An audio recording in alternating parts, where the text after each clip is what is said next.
I'm Elizabeth Castelli, the Interim Director of the Barnard Center for Research on Women, and I'm very happy to welcome you here tonight for this exceptional panel that exemplifies the deep commitments that BCRW has and has had for almost 50 years now to the combination of scholarship and activism, and bringing these two sometimes thought to be disparate worlds together to produce new knowledge for social movements and for feminism that is grounded in social justice. I wanted to say a few thank yous to folks who work at BCRW to make all these events happen. In particular for this event, Avi Cummings has been very important organizer for the event.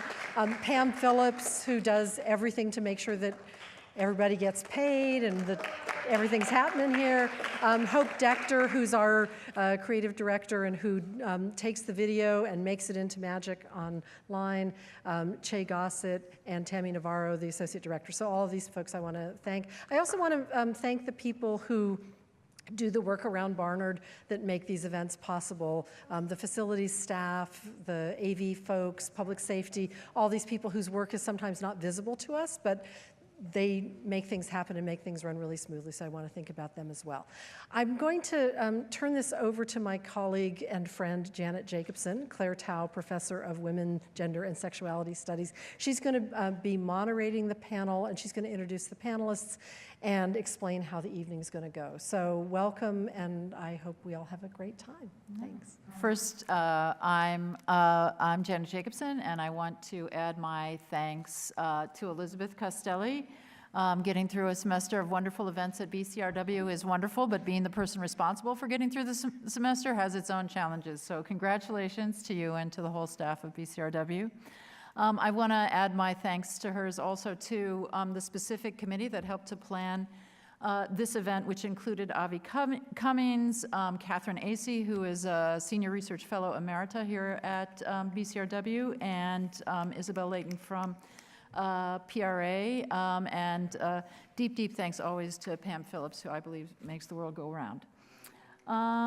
Just a brief announcement for the Q&A tonight. What we were going to ask is that you write your questions down on paper, and our student workers who are right back there have the pieces of paper. They even have pens. We do sometimes do things in the old-fashioned way here.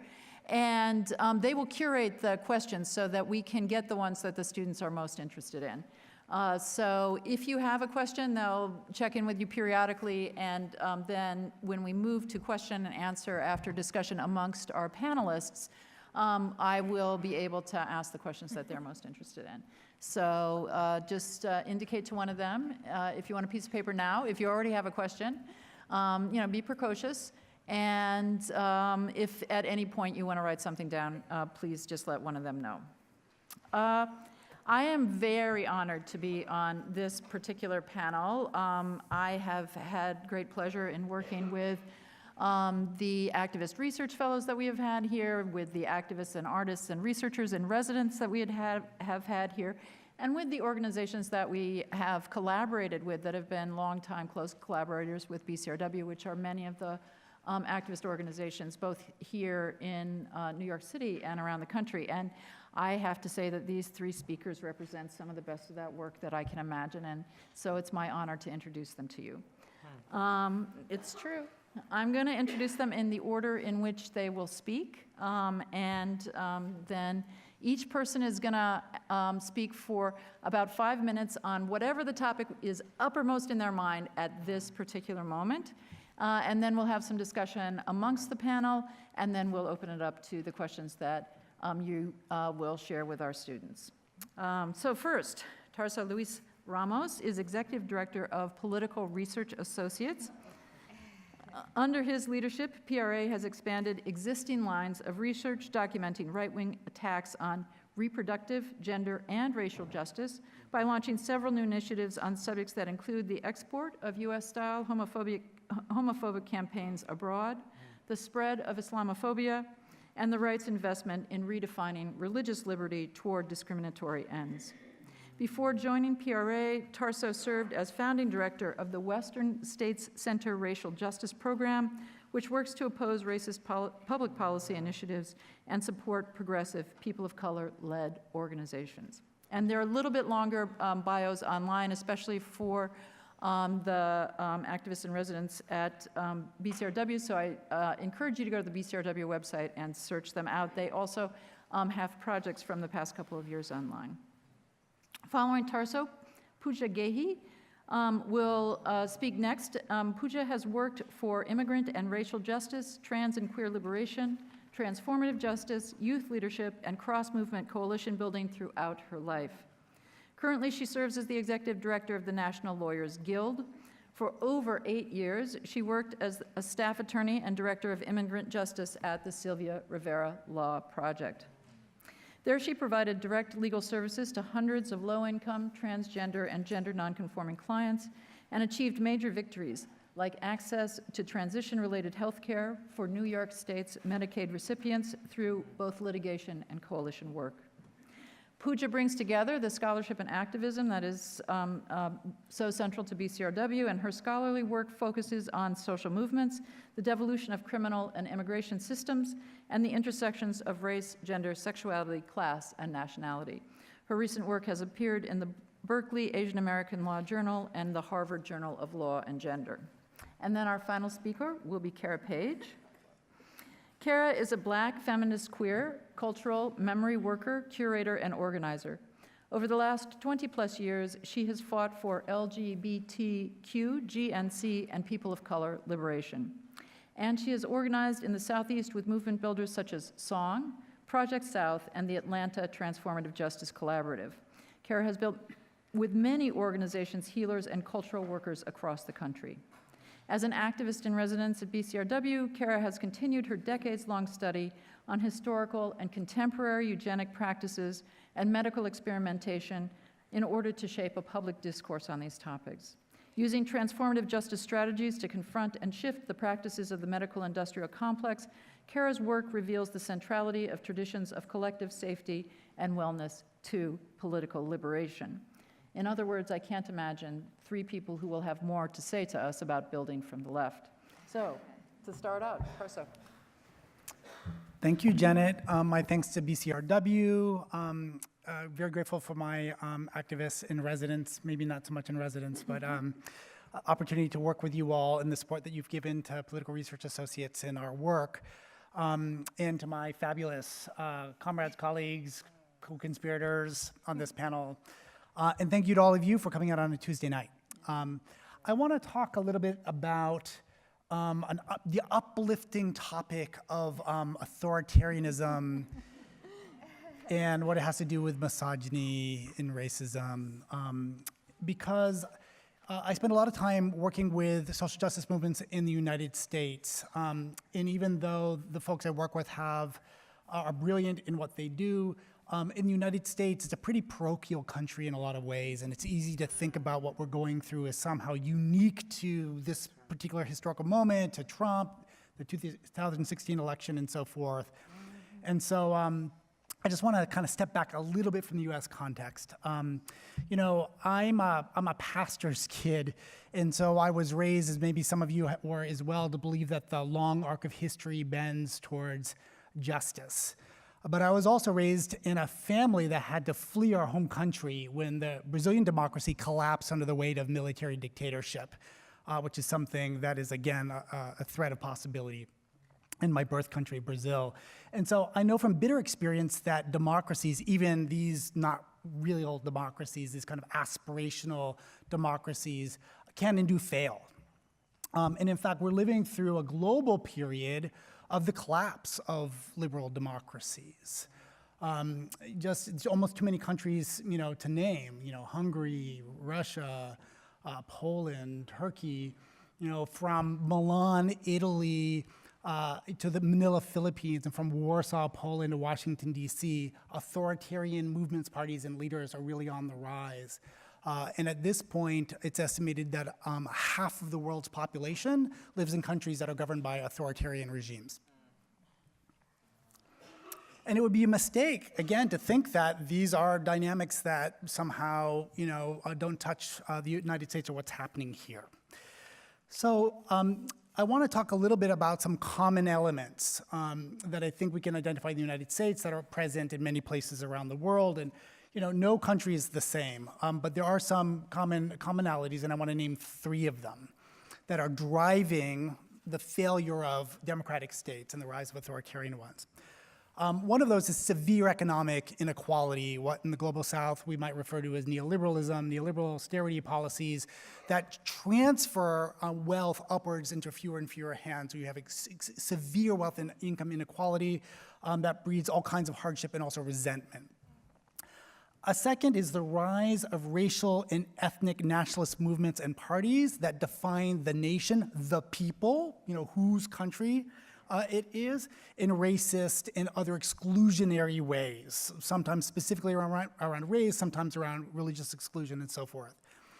And the third is a rise of theocratic religious movements, mass-based movements into culture and politics. So whether we're talking about the Hindu right in India, the evangelical right in my home country of Brazil or the United States, the Orthodox Christian right in a place like Russia, these movements provide a mass base for regressive governance and bring with them typically very regressive ideas around gender and gender roles, sexuality, homophobia, and carry misogyny forcefully into the political discourse. Now, in fact, misogyny and sexism exist throughout these 3 strands, right? Whether it's regressive capitalism, whether it's theocracy, or whether it's racial and ethnic nationalism.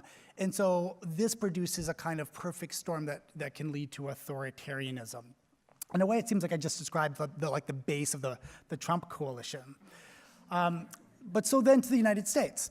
I would argue that all 3 of these forces have been strongly operative in the United States, and we could describe them in some detail. But in addition to those dynamics, we have an additional one. And in the very short period of human history in which we've had sort of the modern nation state, it's like a sliver of human history, it's hard to find an example of a democracy that survived the transition in which the dominant racial, ethnic, religious group became a numerical minority. It's just not what tends to happen in that transition. And we could look to our own history in the United States of after the Civil War, the experience of Reconstruction, where rather than accept the reality of multiracial democracy, we get racial terrorism and we get a one-party dictatorship across the entire southern region of the United States. To this day, of course, have racism saturated in every corner of the country. And so I raise that because we are really at a precarious moment globally and in the United States with respect to the survival of anything that we could legitimately refer to or aspirationally even refer to as democracy. And so I want to talk a little bit about where maybe this leaves us. Thank you. The first is to say I have a confession.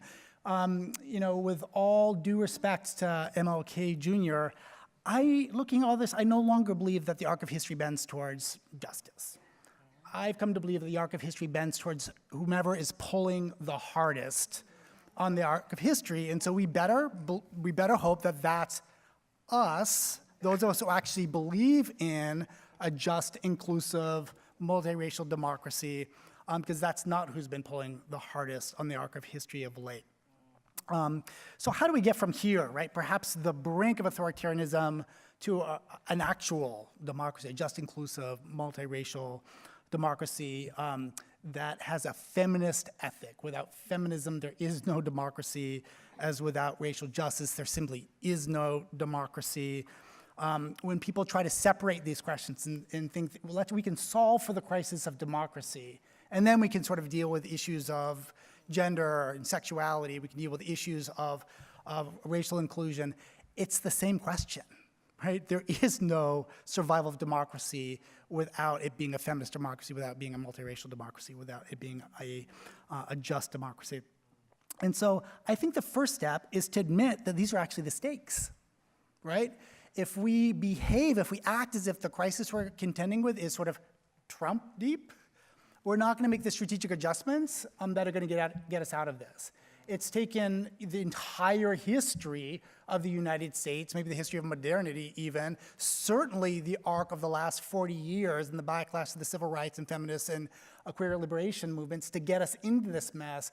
We need to accept that as important it is to engage in electoral politics. We're not going to write the course in one or two electoral cycles, right? It's going to require a longer term and deeper set of strategies and investments.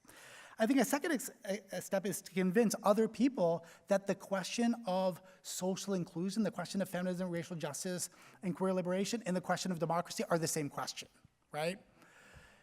I wanna, because I know that time is short and these are just kind of kickoff ideas, I wanna suggest that there are kind of three areas of contestation that we should think about in terms of affirmative work to carry us forward through a period so that we can prevent a descent into authoritarianism and come out with something that a society that we might all actually want to live in. The first has to do with the battle for imagination and culture, right? We are in a deep fight right now over, among other things, who gets to be an American, right?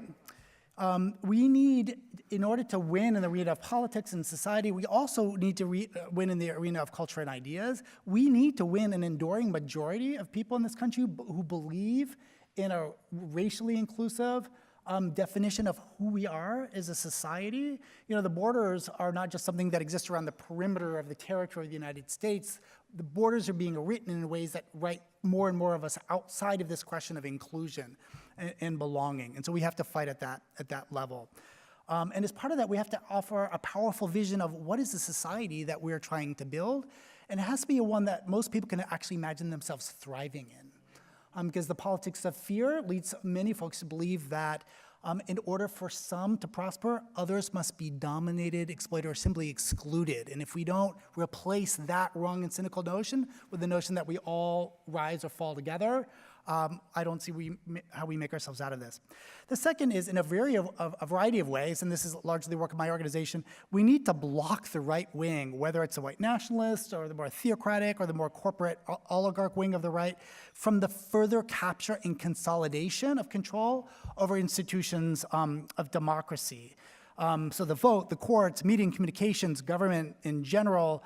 We have to shore up institutions of democracy, even recognizing that these are not institutions that were built with our freedom and liberation in mind. And that to a considerable degree, they're working as they were designed to prevent, right, our liberation and freedom. So there's a paradox there. We need to shore up those institutions in order to have the running room, the space in which to build social justice alternatives. And so with respect to building alternatives, I think we need to build the practice of solidarity, multiracial solidarity, feminist solidarity, into all of our work. And for me, that means, among other things, building relationship strategies and campaigns of deep solidarity and shared power across communities, those communities that together will build a real democracy together. Most of our organizations, campaigns, strategies are actually not built that way. They're actually not built with the coalition that we will actually need to realize, you know, the society of our dreams, the longings of our ancestors, our longings for our children, the kind of coalition that we'd actually need to govern, you know, the society that we want to live in. And so I think we need to think more about how we build that. And one way to think about where to start is to think about, you know, building across the various communities targeted by white nationalism, right?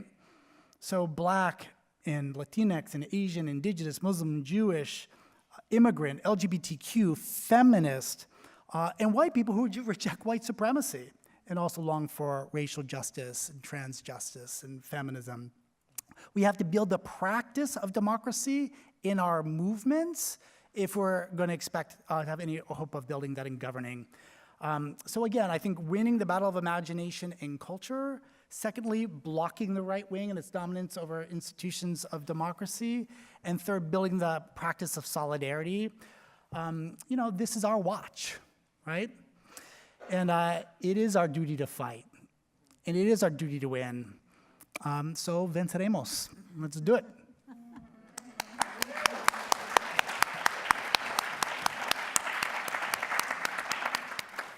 right, thank you, Tarso. Pooja. All right. Just sit closer. Thank you, Tarso, and thank you, BCRW, for inviting me to this talk. And I was just going to say, it's probably obvious, but we all have worked together. The three of us have worked together for quite a long time in various capacities, and it's really exciting to be on a panel with both of you. And so I wanted to start by responding to just a question that Cara posed in thinking about this panel, or two questions, actually. And they're, what is the spiritual imperative of this time? And two, what calls us to action while also grounding our collective spirit in the face of so much violence against our people? And I really like those questions, thank you.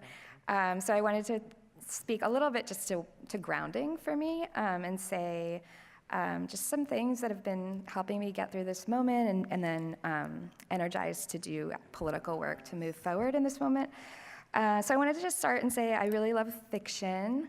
Lately I've been reading historical fiction, in particular detailing global, multi-generational, really long sagas that are detailing global political struggles. And so I recently read Pachinko by Min-Jin Lee, which is about the occupation of Korea and the various wars that the Korean state has endured for many, many, many years. And then I just finished The House of Spirits by Isabel Allende, which takes place over generations in Chile, leading up to the revolution and beyond the revolution, of course. And both have been really grounding for me and powerful to read about, just in this political moment, to remember that the power of people is actually real. It's a thing. Revolutions happen, even though, they're sometimes taken out by CIA, American-led military coups, and that's sad. But also just the story element of it, right? Like remembering that people are struggling globally and have struggled throughout our history of our time, and they still experience love and joy, sadness, grief, etc. And then the second thing, I just have to name this. I know a lot of people already know. I got a puppy like 3 months ago. Literally the most angelic creature I've ever met. And I was going to do slides, but I thought that might be a bit much. But you can ask me later if you want to see pictures. And I really just think like the universe was like, wow, you've had a really rough 5-10 years, and the Trump administration is pushing you over the edge. So here's a magical creature to help you through. And then the third thing, which is actually related to my political work, I mean, I guess puppies are political too, is that I've been really grateful and leaning into deep movement political comrades and family that I would literally follow to the end of the world, both of y'all on this panel and a lot of folks in this audience. And I just want to say, in particular, I'm really grateful for my elder lefty, in particular, my elder lefty queers who have taught me and continue to teach me so much. And in particular, I'm just going to name Suzanne Farr, who, if you don't know her work, she's an author and activist. She's an organizer in the rural South. She also happens to be my mentor and really close, political family comrade person. And you should read everything she's ever written because she's a genius. And she's also been coaching me through, I'm also the executive director of the National Lawyers Guild, which was named in the beginning. She's also been really critical to coaching me through my role as an executive director. And especially in times where I'm like, I don't know what I'm doing. What should anybody be doing? Should this organization exist? I don't know. Okay, and so also, and yes, I think right now it probably should.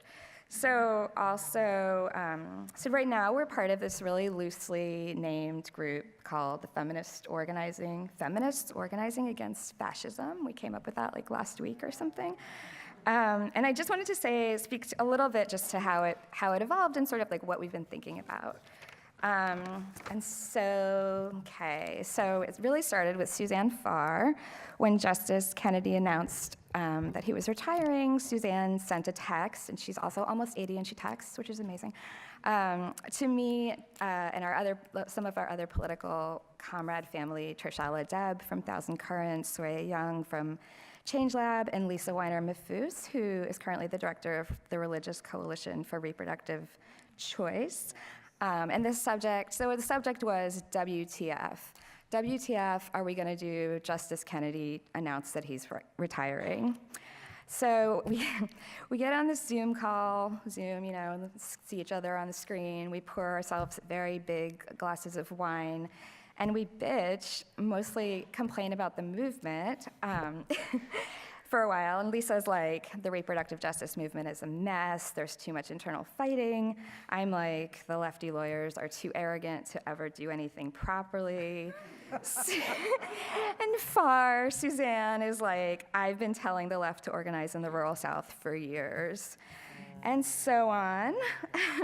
So we continued to bitch and talk and console each other, and then we started to strategize. Like, it really moved from just despair to like, wait a minute, we all organize with really different constituencies that are thirsty to be organized, right? Like, almost like people just really want to be told what to focus on, because there's so much noise all of the time. We're like, should we focus on this? Should we focus on that? And I don't know what the answer is. I have no idea. But around the same time, the Department of Health and Human Services, HHS, announces its Office of Conscious and Religious Liberties. Oh, I forgot about my slide, but I don't care. It's up there. Oh, great, wow. And so we know, like, from a law and policy perspective, that the law in particular has been using the religious liberties frame for a really long time to erode both reproductive justice access and also LGBT rights, and that a lot of people, and shout out to Catherine Franke, I think is in the room, have been doing really important law and policy work resisting this frame for a number of years. And Catherine has an institute at Columbia that focuses specifically on this work. You should talk to her after.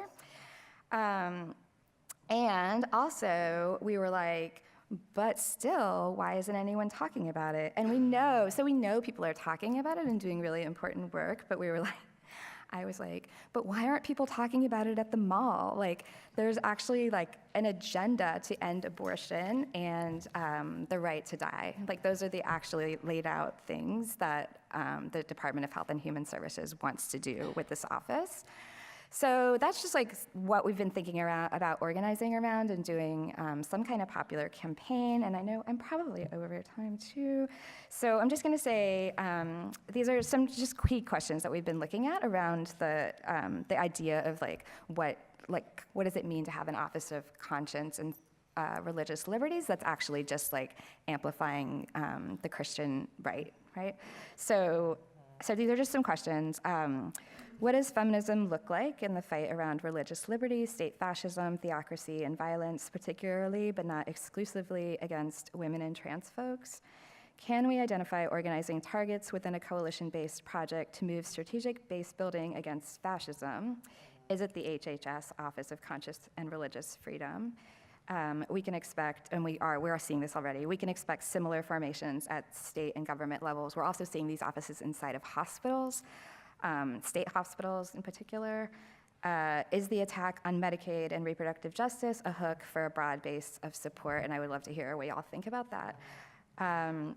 What can we develop at the local level? Where do we have legs, and where are the most strategic places? Are there inoculations and or proactive policies that we can push locally? And so I'm gonna end there and say that the four of us are going to Mexico in January to figure this out, and stay tuned. That's a fabulous ending. Thank you, Pooja. Cara. All right, thank you. Good evening, everyone. Thank you so much. This is amazing to be here with all of you. It's been a long time. So I just want to start with, and I also want to thank BCRW, a big shout out, because they really celebrate the work of queer, trans, Black, women of color, POC, feminists, comrades, spiritual warriors, and they elevate our work inside of an academic institution that isn't known necessarily to elevate that kind of work. They also are resourcing bodies of work that are critical, I think, to our collective survival. So I just want to give y'all kudos for leveraging your resources and bending an institution that has a very difficult lineage towards a transformative future. So I do want to start my little 4.5-minute talk now. What is the sacred? And I think what that means for me is, I love how you talked about what you've been reading. I've picked up the book Up and On and Off by Wilma Mankiller, which is called About the Sacred. And her, if you don't know who that is, I don't have time, just look her up. But she is very important to the lineage of transformative history of Indigenous women leaders on this continent and in the world. But I've been very charged to do work that is really rooted in 3 parts. One is the genetic makeup of our bodies and seeds, and what it means for the seeds of Indigenous communities to be patented in the world, and now what it means for the DNA and the genetic material of people to be co-opted and reproduced and patented in the world by white corporate institutions that are not about the tradition nor the survival of Indigenous people and people of color whose seeds and DNA this is. I've been charged to do work in memory and to remember traditions that are very much about the survival of our people, both collectively, right, and interdependently, that transcends geographical borders, that asks of us, how do we remember and recall before attempted genocide and slavery and exploitation, how we lived as peoples in relationship to each other, and we're committed to moving together outside of violence, not in relationship or at the expense of. And I've been charged to work in the place of spirituality. How do we bring a spiritual groundedness to the political liberation that we're seeking? I've noticed that because we're so moved by religious fundamentalism, I think the opposite of what has happened is that we've been removed from spiritual understanding, or in some ways maybe a spiritual ideology, or even technology of how spirit grounds us and connects us to the universe. So my work is very much actually about the policing and surveillance of seeds, DNA, memory, and spirit. I've never explained it that way, but I had the recent experience of being in ceremony in Colombia just last week by way of work that I'm doing at the Estrella Foundation around healing justice and the holistic security, which is physical, digital, sacred security that's happening around the globe, that is in a response to state violence, global violence, sexual violence, imperialist violence, ways that we hold the sacred in our political liberation work, ways that we honor body, beginning with the earth, and then the collective bodies of our peoples. And I realized that the medical industrial complex is just a concept, it's just a construct. I need to understand that my work goes beyond prison abolition, goes beyond the medical industrial complex, but is actually seeking the sacred. To remember and honor, how are we in relationship to a collective consciousness before these constructs happen. I hope this is making sense, because I've been talking a lot about winning with organizers, and we're never going to win if we're just thinking about changing constructs and systems. We're only going to win, I think, if we remember we're part of a lineage, and this has all happened before, over and over again, and it will continue to happen. So while we're still trying to adjust or adapt or bend the arc, nice visual Tarso. I really want to imagine what it means to not get stuck on that I'm just fighting the medical industrial complex or prisons, mass incarceration, mass detention, or just fighting violence all the time. That is exhausting. I need to throw the net out a little bit wider, or I'm never gonna feel like I'm moving, right? You feel me? Okay. So what is the call then to action then if we're talking about seeds and DNA and memory and spirit? I want to say the call to action is to honor and center Black, Indigenous, global Southern feminism as if it was your life. Because I can't survive unless you survive, but we need to be moved and motivated and rooted in a Black, Indigenous, global Southern feminist lens and practice. I need us to honor and, not beyond imagine, but understand the idea of borders are so false. And if we're not going to expand, as Tarso mentioned, on a transnational level and understand politically that what we face in this dictatorship political regime has happened in so many other places in the world, and what can we learn from each other, and how can we decolonize our ideas of thinking about what it means to be in relationship across continents. So one example is I'm working on a political project on expanding healing from generational and historical trauma around the world. My work is started in the Southeast in partnership with a collective called the Kindred Southern Healing Justice Collective that very much in the early 2000s was responding to an increased policing and surveillance of Muslim families, of queer communities, of Latinx and Asian, African immigrant and refugee communities in the Southeast, and how we wanted to confront and transform generational trauma as an extension of state violence and control. We spoke very deeply about the role of healers inside of liberation, and we challenged the systems of medical oppression that we know continue to test and experiment on communities of color, queer, trans, lesbian, gay, bi, indigenous communities, youth, people with disabilities.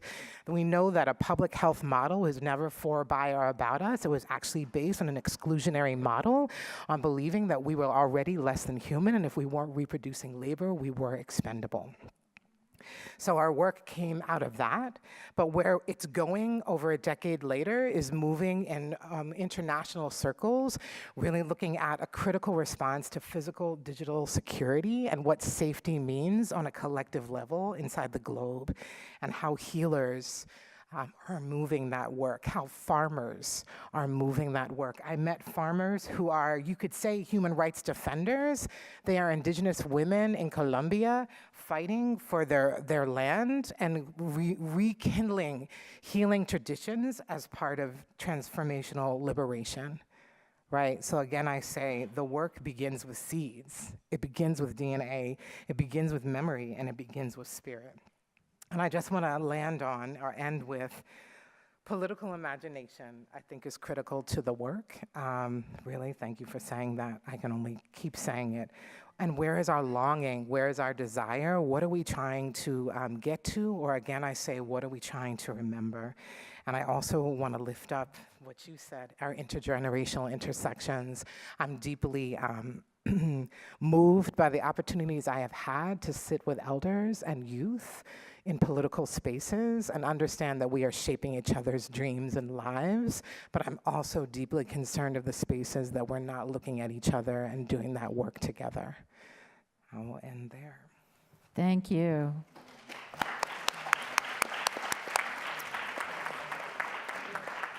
I am moved by these opening statements, and I think that we will find the conversation itself to be even more moving. I want to remind you that the students have pieces of paper which they're collecting questions on. We're going to do a couple rounds of questions amongst the panelists here and have some conversation, and then if you would like them to address your question, just put it on a piece of paper, hand it to a student, and they're going to curate them for us. So I have sort of two broad streams of questions that I want to put on the table for us.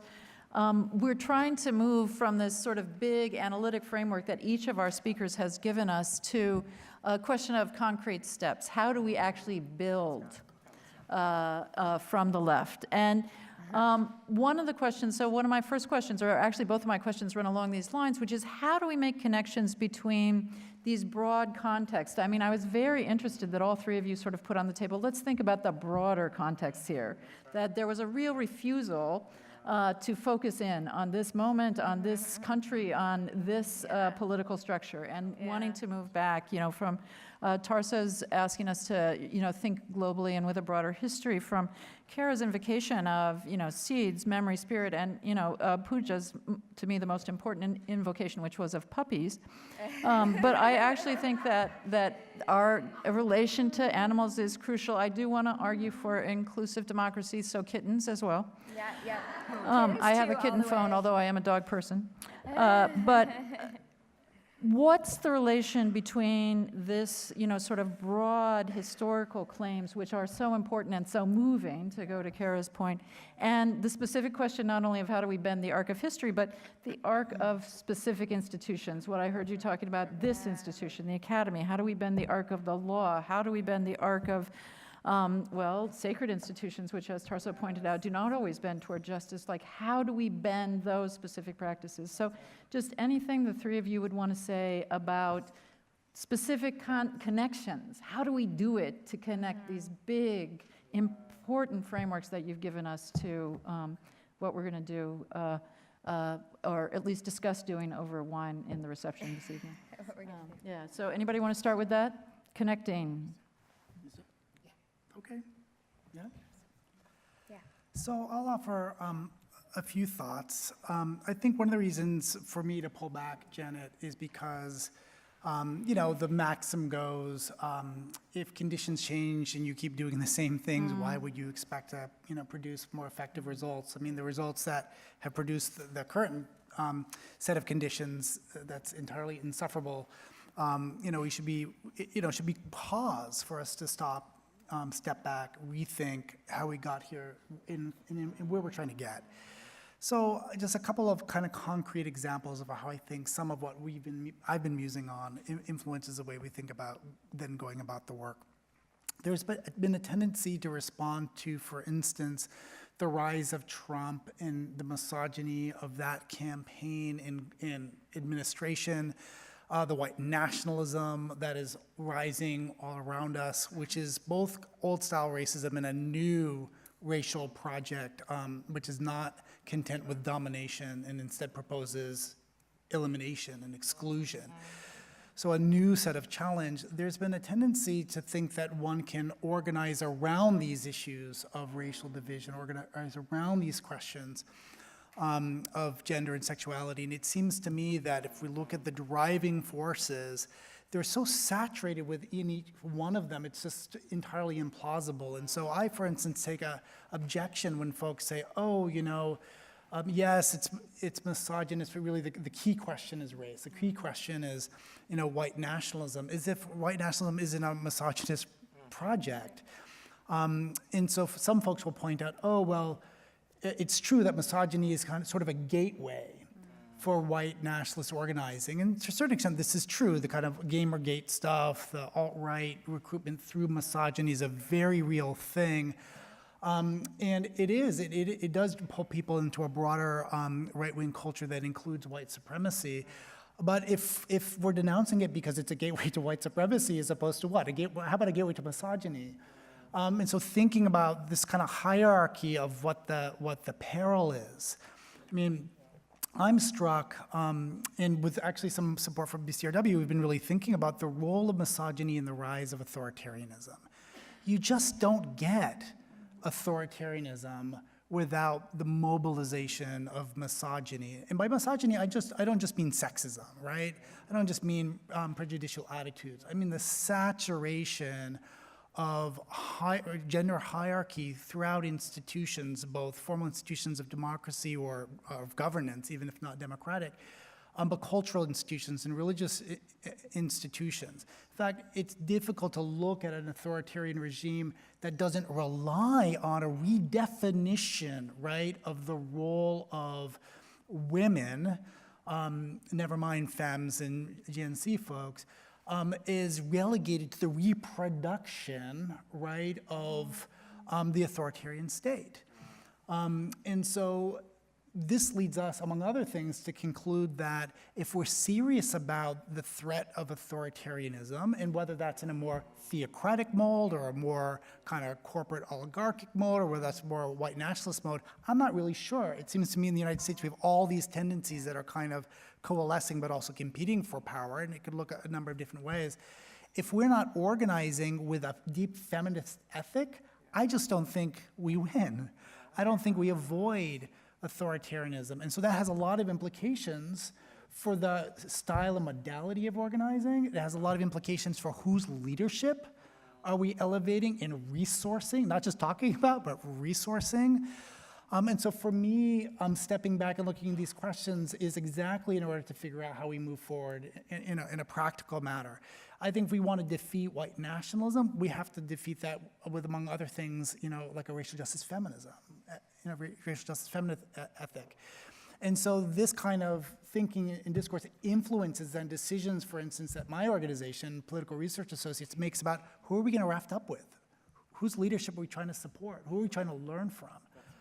And so that would be one way to come at your question.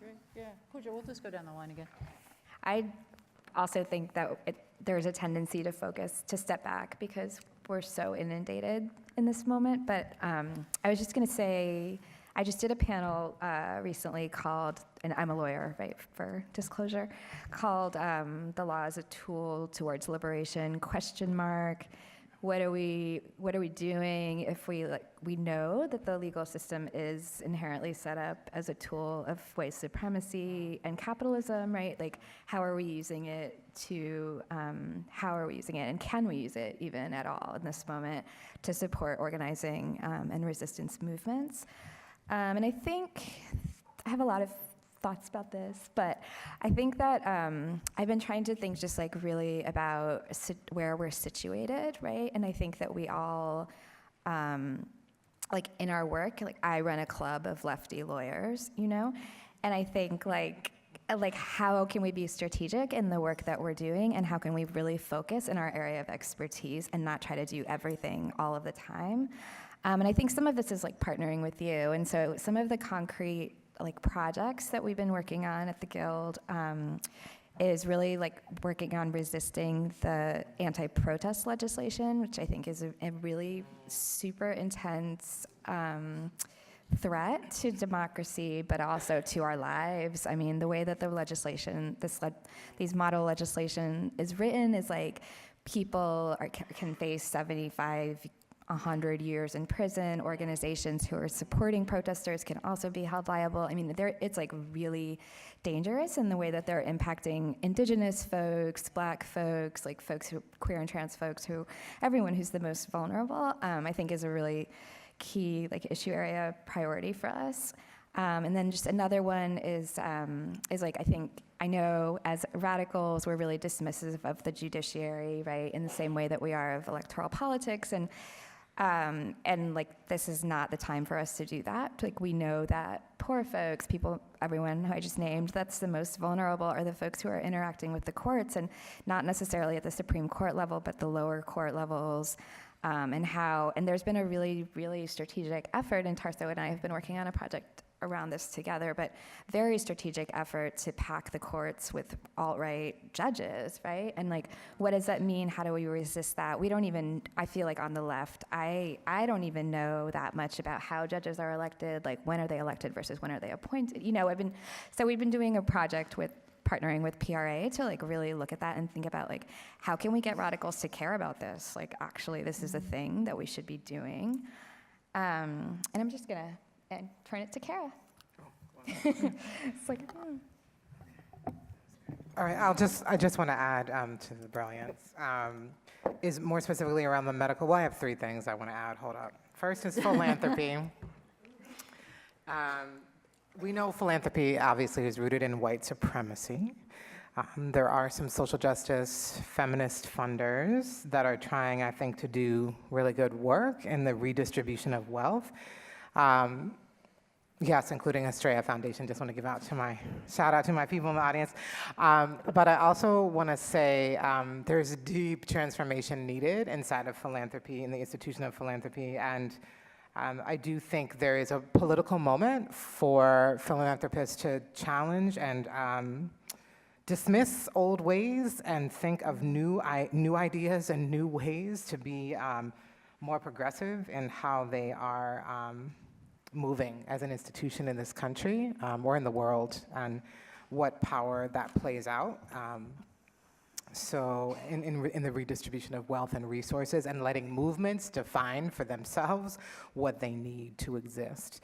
I also want to give a shout out to cultural workers and artists and the role that they play in giving testimony to our political, diatribe, to what we are experiencing right now. I am so excited or motivated by the production of art, the production of cultural work that is an invocation, it's a great word, an invocation to where we are in this political moment, and I think it's vital, and I just want to give a shout out.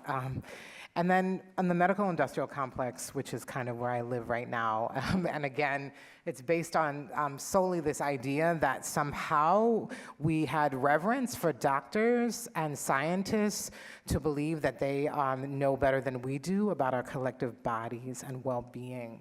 And so there are movements in this country like the disability justice movement, like the trans LGBTQ movement that has really challenged the pathology of how our bodies are seen as disease, seen as having a predilection for criminality, and just seen as undervalued. So how do we how do we push against the construct of medicine and science? And I like to say I love science actually, but scientific racism that has severely controlled our reality. So just to remind people that the medical industrial complex is based on an idea that healthy is defined by solely one idea of a healthy body.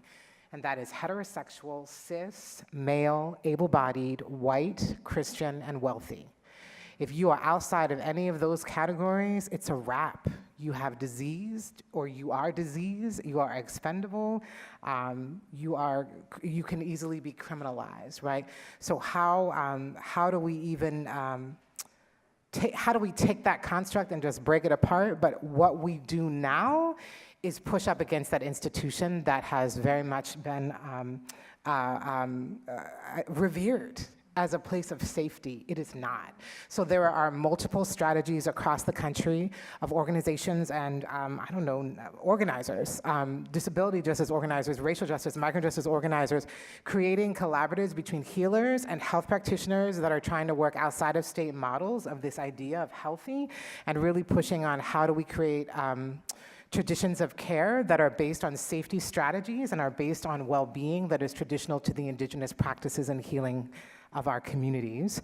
It also looks like trainings with therapists, psychiatrists, doctors, nurses to say you're inside of a system that has been very much placed or positioned to create healthy, again, as this, let me hear it. What did I say? Healthy is defined by what?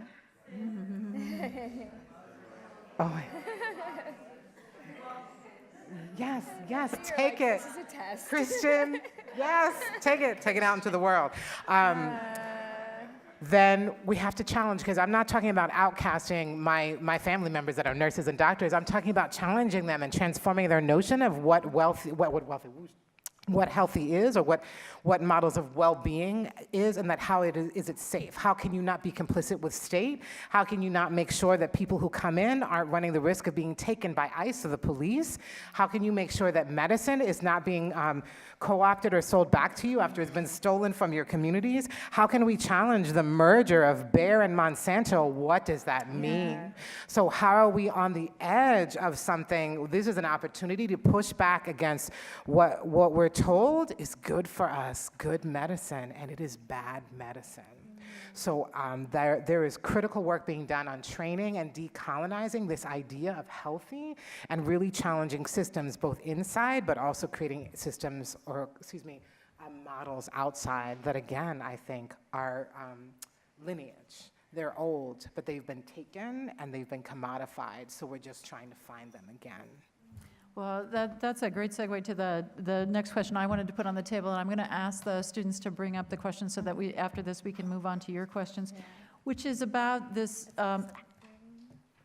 Tarso, when you said that, if we do the same thing, we can't expect a different outcome, and that we have these organizations that are built along a particular line, a singular line of approach. So how do we create the kind of collaborations that Cara was just talking about, or collaborations, even you and Pooja, the collaboration that you were talking about, like, how do we make these specific collaborations, or what Elizabeth said about the long history of BCRW, like that hasn't always been easy, that scholar and activist collaboration. And so how can we do more of that so that we have a new basis, whether it's, small practices, whether it's a larger sense of, mutual trainings across these boundaries, I don't know, but what can we do to really start to build that alternative base for organizing? So I want to put that on the table for anybody who wants to take it, and then I'll also look at the questions from the audience as our next thing. So specific, how are we going to build different kinds of movements, something new? Well, I think that's what I was trying to speak to. Exactly. Like, that was a segue off how are you that, going to train up and create generative spaces to do things differently, right? I know there's a lot of community organizers doing work around, it's sort of like labs, right? Creative generative spaces to build creation, right? To like reimagine and remember, I'd like to say, touch into some memory of what we have created before, but what we can create that's new or transformative. But it requires deep study. Like, to think that you have to go to school to study is a problem. Like, we have to deep study in our movement spaces. We really, and that is where the intergenerational piece is critical, right? Is to really lean on that. But I do think there's a lot of learning to be done here. And for instance, I live in timelines, so I'm co-curating with about 10 people, including Emily, who's in the room, who's one of the research curators, hey, helping to create a medical industrial complex timeline that looks at the history of medicine and scientific racism as a tool of experimentation, policing, and surveillance, only in the United States. It's from the 1400s to now. It is mammoth. We are looking at everything from big pharma to sex worker laws and legislation connected to this idea of who is healthy and who is diseased, trans healthcare, intersex, all sorts of ways that the medical establishment has been used to criminalize communities. But that kind of deep study we're studying, and then it'll ripple out into bringing this timeline to communities, we hope, across the country, hopefully to do what I'm calling installations. Sorry, I just lost my train of thought. But we're exploring names, but essentially going to sites of practice to reveal what kind of experimentation or testing has happened there. So I just took part of the timeline to a community, and a African-American woman and preacher stood up and said, "You're talking about Milledgeville, which is located in Georgia. You're talking about my family that was tested on at a mental institution. Please come back to our community in Milledgeville. We want to heal and grieve the people we lost that we know were killed in that institution in the 70s and 80s. So it's like we didn't talk about this, but we're also holding grief, right? Because I do believe we can't touch freedom unless we're also touching grief and understanding what it means, not just to revel in the past, but understand the cellular impact it has had on our lives to lose people at the hands of state control. And I just want to say that you can see part of this project on the BCRW website too. So I really encourage you. Yeah, but it gives you a sense of in process, how important this project is. Pooja, Tarso, I want to ask this question to you too about specific steps to make new practices of solidarity. That's how you put it. Yeah. I think it's just, I keep forgetting the name. It went from WTF to Feminist Organizing Against Fascism.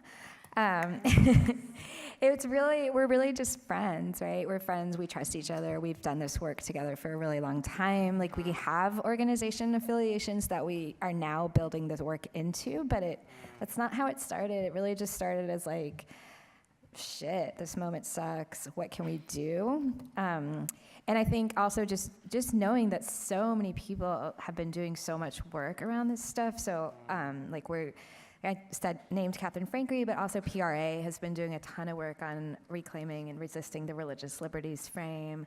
Other legal scholars across the country. So I think it's really just about gathering, I think it's really valuable for me to just gather information and say, like, how can we complement each other's work in a way that's useful, that's like moving towards a liberatory frame or whatever we're looking for. I would like to say it's a liberatory frame.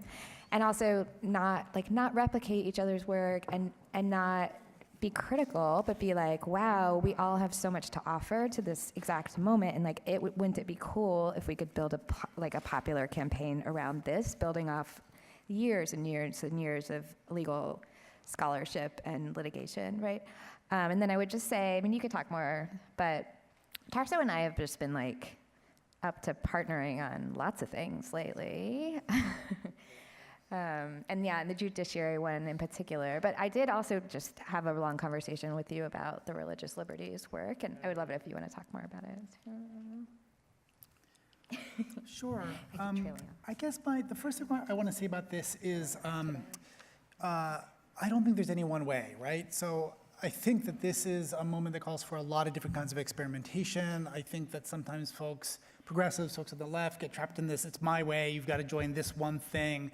I actually think that this is a moment that calls for many different and hopefully complementary strategies. I'm more interested in a lot of different strategies that pull in kind of a general direction, right? And so I think that this question of analysis is important towards sort of drawing general lines of alignment so a multiplicity of projects can move forward. So I want to be clear that the kinds of things I'm going to talk about are examples. They're not prescriptions. They're not like the one way that's going to get us where we need to go. So, I think a few things. One is this is a moment where, in my view, the stakes have really changed. The timeline has probably also changed in a lot of ways. And all kinds of folks who, in my view, kind of ought to be working together, sort of, kind of targeted by similar forces, aren't always doing that. And there are a lot of barriers, structural barriers, institutional, resource barriers to that happening. I'll give just one sort of example. We just did a big project interviewing and doing research with Muslim and immigrant communities around the country around different strategies, different kind of techniques of state repression that they're experiencing, different attacks from white nationalists and other sources. And a lot of the kinds of communities we're working with have advocacy organizations that are funded by philanthropies that are focused on immigrant rights and are using a rights framework that suggests that it's possible to win kind of full citizenship without dealing with racism, like naming racism, naming white nationalism. And it's hard to imagine how in this context, I mean, you're going to win immigrant rights without defeating white nationalism. That's just not a plausible scenario. And there hasn't really been a fundamental reconfiguration of like, what is the work then, right? So folks have been kind of driven into certain lines of work that aren't necessarily going to aggregate the level of relationship and power that's necessary. And so some of our modest contributions are just like raising this up. We got a little bit of resources. We're pulling some folks together. Let's have a different conversation about what is our project, where are the possibilities of alignment, how is it that we can have why is it supported that we're gonna have a conversation between, say, Muslim communities and various immigrant and Latinx communities, but we're not talking about anti-Black racism in the same space? Why aren't we talking about anti-Semitism like in the same space? And so forth. Like, who are actually the folks that need to raft up together?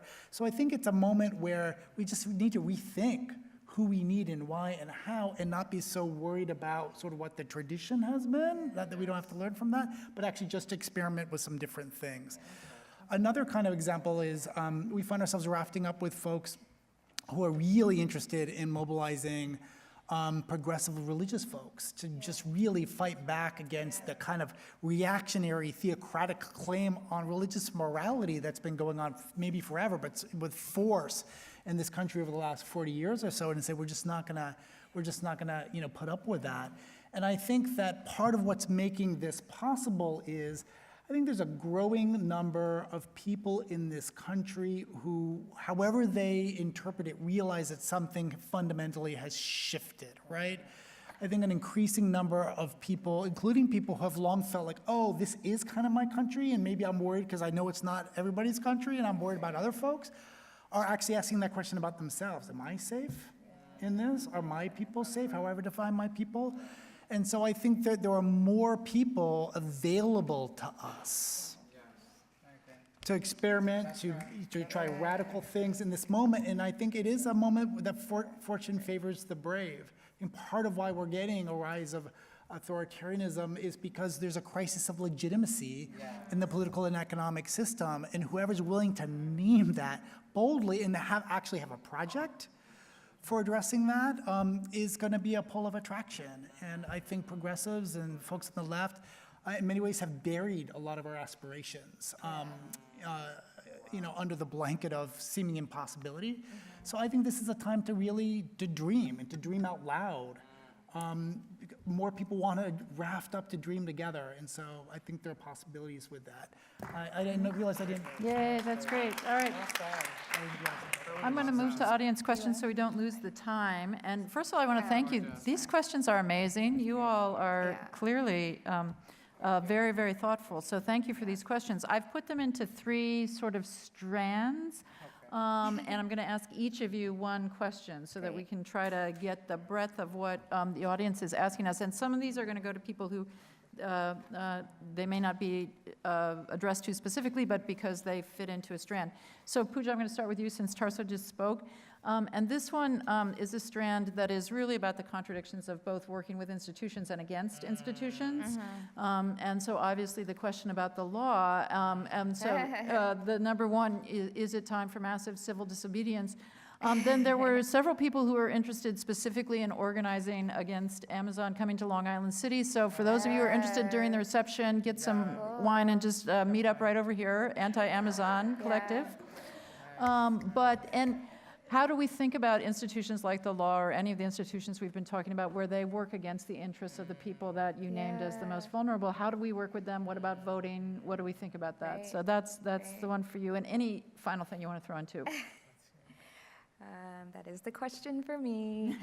And I would say, I think at this moment, everything is about harm reduction. Like there was like that meme trending that was like, voting is about harm reduction. And I really believe that's true. Like I vote in Florida. I don't know if my absentee ballot was thrown away or not, but I'm still gonna try, And kind of same with like the legal institution. Like I really do not believe that the law is what's gonna set us free.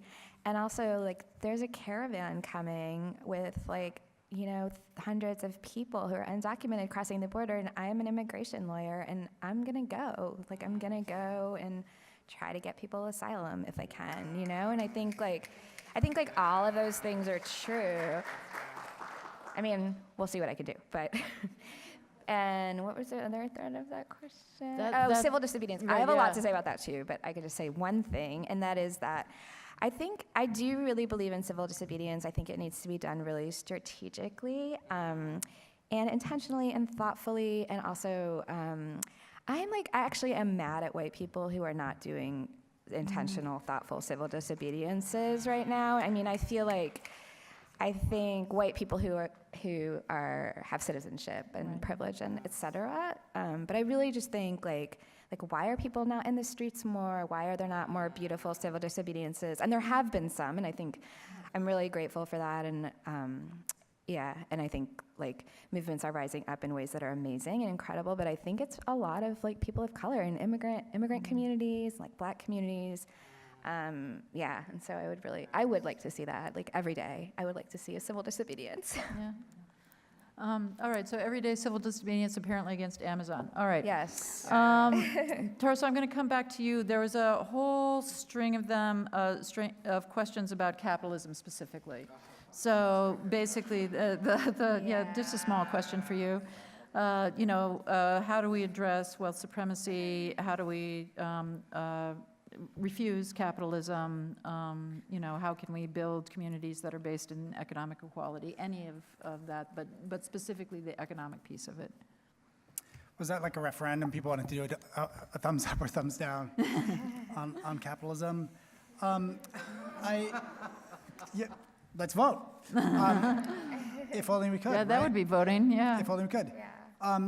I guess I want to, maybe here's one way to come at that. I think that, you know, even within the systems of white supremacy and patriarchy, heteropatriarchy and capitalism, you know, there's a spectrum. And one of the things that most concerns me is that there, in each one of these sort of strands I talked about, there is a growing weight that is no longer is much interested in using the kind of formal mechanisms of democracy to consolidate its power. Like, oh, let's buy the Congress, and then we can use that to deregulate, you know, for instance, within the capitalist class. Or, oh, you know, we're gonna mobilize previously non-political evangelicals so we can really influence laws, and so we can sort of make, you know, conservative Christians first among equals, because this is our country, and so forth. We have actually a more radical in the sense of anti-democratic wing within each one of these bands that can imagine not just the racial domination of people of color, but the expulsion, right, of people of color. Are we preparing for white numerical majorities? Are we preparing for white minority rule, or the preservation of white numerical majorities with expulsion of lots of people? Is this a Christian nationalist or Christian kind of nation, or is this a theocracy, sort of the Roy Moore, you know, Judge Roy Moore of Alabama, and that kind of wing? And are we talking about deregulation, where corporations kind of rule the roost? Or are we actually talking about dispensing with democracy altogether in the kind of corporate oligarchy that people like Peter Thiel in Silicon Valley and his followers imagine?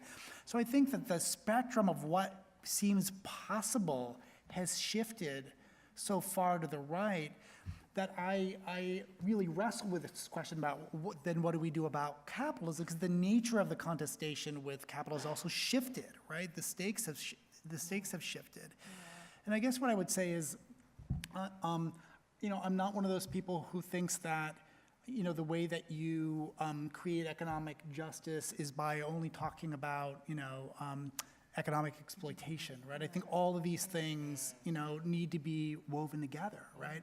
I think a vision of a just society, you know, can't have this kind of plunder of the earth and the plunder of its inhabitants, including but not exclusive to people, and cannot have this kind of racial domination and so forth. So I think all of that is just bound up together. I do think that there is some hope to be taken from, you know, the falling away of the kind of Cold War, you know, McCarthy era tarnish on words like socialism. Yeah. I think that there's an amazing possibility in that. I think that masses of people actually are not captivated with this idea that capitalism is good for you. And there's opportunity in that. We should seize that. I think we should seize that opportunity. I guess the last thing I'll say is that I think on this question of sort of new formations and social movements and how we wrapped up, I also think that some things are going to go away. And some of that will be sad, and some of it will be good.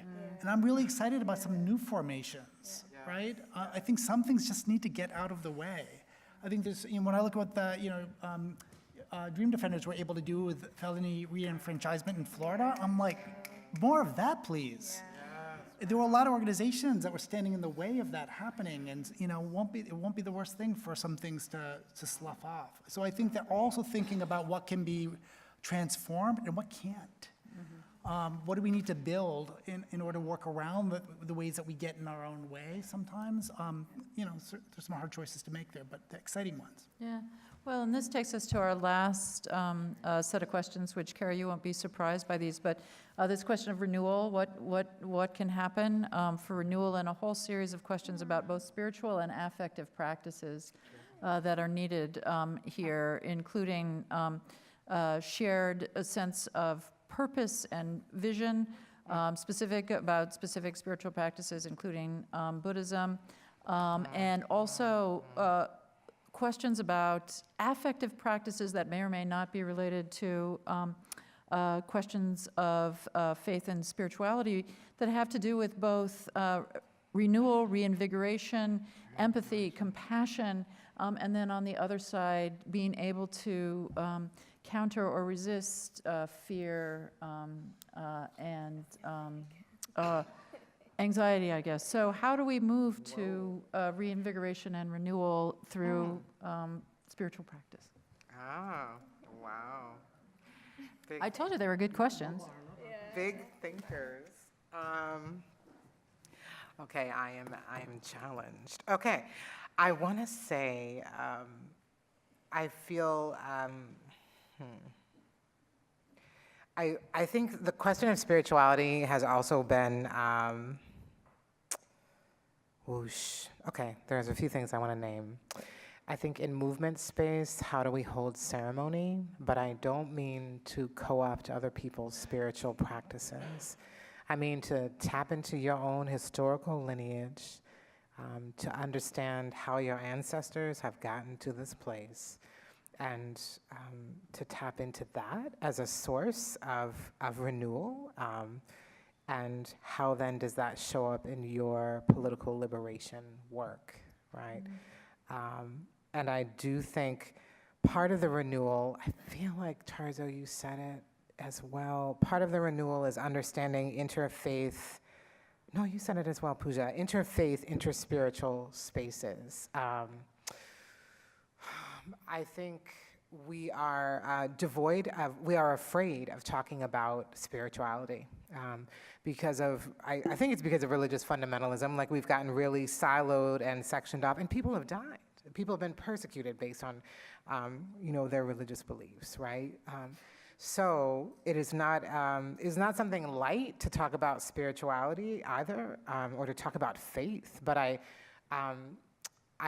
strongly believe in liberation theology, and I do think it has deeply, deeply been in conversation with Black feminism for a very long time. I think Black feminists have been theologians for a very long time.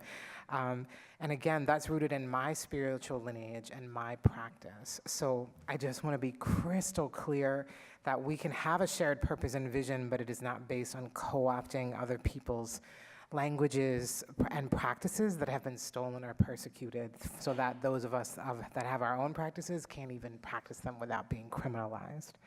But this piece around resisting fear is a big one, because I think we are very much afraid of each other. And so I believe in, I've been working against violence for a very long time, but if I could quote Andy Smith, who said, "What we've been doing isn't working." And if you don't know Andy Smith, then look her up as well. Another Indigenous feminist leader. But I do think that it's not working. Well, I don't, again, like calling back on tradition, yeah, sometimes the past doesn't work for the future. I think we have to think of some transformative ways to sit down, look each other in the eye, and wonder what does safety look like for our collective survival. And so to unpack, what does fear look like? What are we afraid of? And who are we willing to be? And what are we willing to do for each other? And the different layers of risk based on who you are, right? Able-bodied, cis, white, male, Christian, wealthy, right? If that's the ideal of what safety is and healthy is and a good medicine is, we want nothing but this other medicine that is transformative. And I do think it is a spiritual practice to honor the safety and resist the fear of all the other bodies that this icon does not define or name for us. Does that make sense? So how are we going to imagine safety? How are we going to imagine liberation in our collective bodies? I do think we have to sit down and imagine, what are you willing to do for my safety, and what am I willing to do for yours? And how are we positioned differently to leverage resources based on power and privilege in this world? Wow. That's spiritual. All right. I just want to say that this has been an amazing conversation, and one of the things I find amazing about it is that I feel like as it has gone on, it's gotten deeper and deeper, and I appreciate all of you thinking together. I appreciate the practices of friendship that have brought you together in order to to make that, and because I am a firm believer in food and drink as a basis for practices of friendship and solidarity, I invite you to continue the conversation with our reception, and I want to say thanks again to Elizabeth, to BCRW, and to all of our speakers. Please join me in thanking them.